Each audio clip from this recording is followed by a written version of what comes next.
وَلَوْ تَرَىٰ إِذِ الْمُجْرِمُونَ نَاكِسُو رُؤُوسِهِمْ عِندَ رَبِّهِمْ، اور کاش تم وہ وقت دیکھ لو کہ جب مجرم لوگ اپنے رب کے حضور سر جھکائے ہوئے ہوں گے. یعنی اللہ تعالیٰ قیامت کے دن کی وہ آپ سمجھ لیں جو فلم ہے وہ پہلے اپنے آیات کے ذریعے جو ہے لوگوں پر واضح کر رہے ہیں. کاش تم وہ وقت دیکھ لو جب لوگ اپنے رب کے حضور، مجرم لوگ اپنے رب کے حضور سر جھکائے ہوئے ہوں گے. ربنا ابصرنا وسمعنا، کہیں گے رب ہمارے ہم نے دیکھ لیا اپنی آنکھوں سے قیامت کے دن کو، ہم نے سن لیا. فرجعنا نعمل صالحا انا موقنون، پس ہمیں اب دنیا میں ذرا دوبارہ بھیج دے اللہ، ہم نیک اعمال کریں گے اللہ. انا موقنون، ہمیں یقین آ گیا کہ تیرے حضور پیشی ہونی ہے. لیکن دیکھ کے مانا تو کیا مانا؟ دیکھ کے تو سب نہیں مان لینا ہے. ان الذین یخشون ربهم بالغیب لهم مغفرۃ واجر کبیر، جو لوگ بغیر دیکھے اپنے رب سے ڈرتے ہیں ان کے لیے اجر ہے. دیکھ کے تو سب نے مان لینا ہے. تو وہ پھر قیامت دن مجرم کہیں گے اللہ دوبارہ دنیا میں بھیج دے، لیکن یہ تو نہیں ہو سکتا. وَلَوْ شِئْنَا لَآتَيْنَا كُلَّ نَفْسٍ هُدَاهَا، اللہ تعالیٰ فرماتا ہے اگر ہم زبردستی ہی کرنا چاہتے تو تمام لوگوں کو ہدایت دے دیتے. وَلَكِنْ حَقَّ الْقَوْلُ مِنِّي لَأَمْلَأَنَّ جَهَنَّمَ مِنَ الْجِنَّةِ وَالنَّاسِ أَجْمَعِينَ، لیکن ہماری طرف سے ایک بات طے پا چکی ہے کہ میں ضرور بالضرور دوزخ کو بھر دوں گا سرکش جنوں اور انسانوں سے. یعنی اللہ نے فیصلہ کر لیا کہ جو میرے نبیوں کی پیروی کریں گے، میری اور میرے محبوب صلی اللہ علیہ وآلہ وسلم کی اطاعت کریں گے، وہ جنت میں جائیں گے. جو ان سے باغی ہوں گے وہ جہنم میں جائیں گے. اللہ تعالیٰ فرماتا ہے یہ ہم نے طے کر لیا ہے.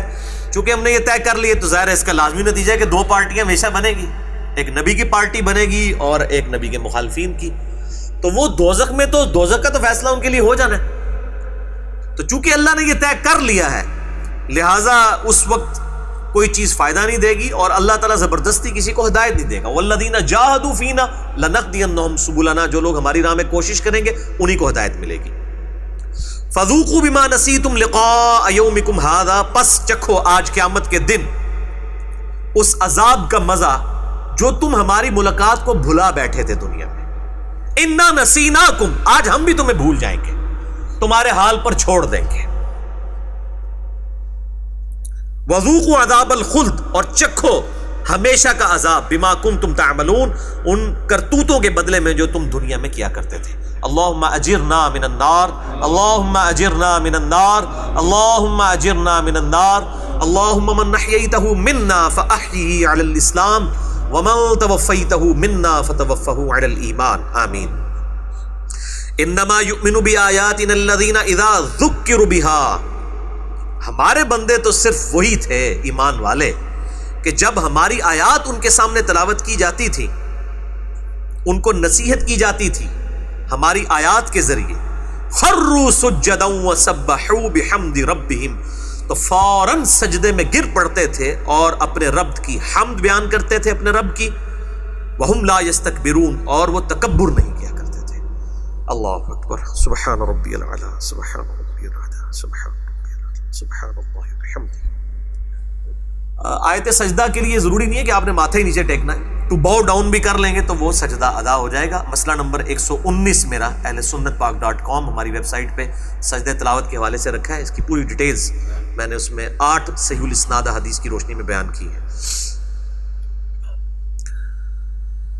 تتجافى جنوبهم عن المضاجع يدعون ربهم خوفا وطمعا، ہمارے نیک بندوں کی پیٹھیں ان کے بستروں سے الگ رہتی تھیں، وہ اپنے رب کو پکارا کرتے تھے خوف کے ساتھ اور لالچ کے ساتھ.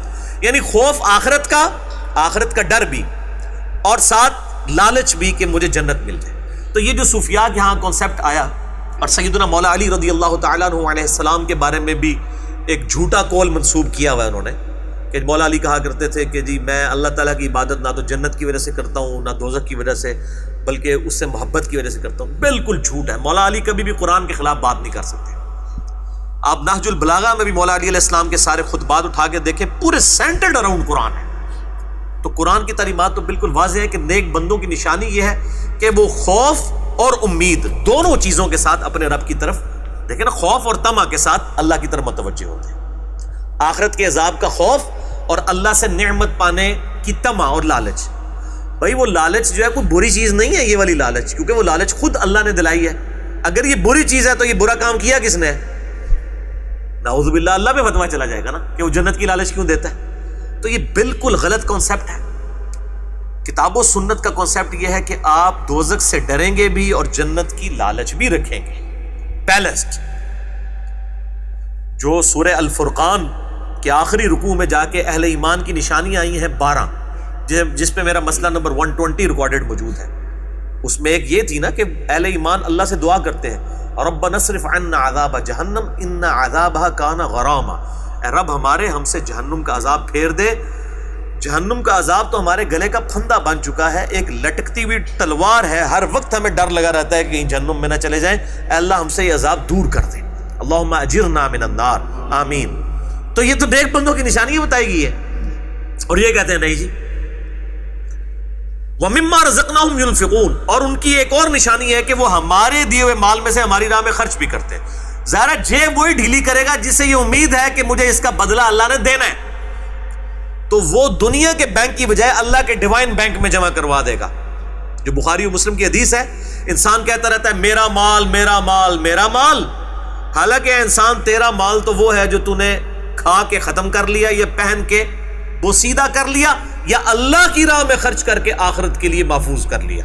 یہ تین ہی تیرے مال ہیں، اور باقی جو مال بچ گیا وہ تیرے ورثاء کا مال ہے. یہ حدیث بخاری اور مسلم دونوں میں ہے. اور ایک اور حدیث ہے وہ بھی بخاری اور مسلم دونوں میں ہے کہ ابن آدم کے پاس اگر سونے کی 2 وادیاں ہوں تو وہ کہے گا میرے پاس تیسری بھی آ جائے، ابن آدم کا پیٹ صرف قبر کی مٹی بھر سکتی ہے. یہ حدیث بھی بخاری اور مسلم دونوں میں ہے. اس طرح کی 17 حدیثیں میں نے مسئلہ نمبر 51 میں ریکارڈ کروا دی ہیں. رزق حرام کی مذمت، دنیا پرستی کا انجام اور اس کا علاج.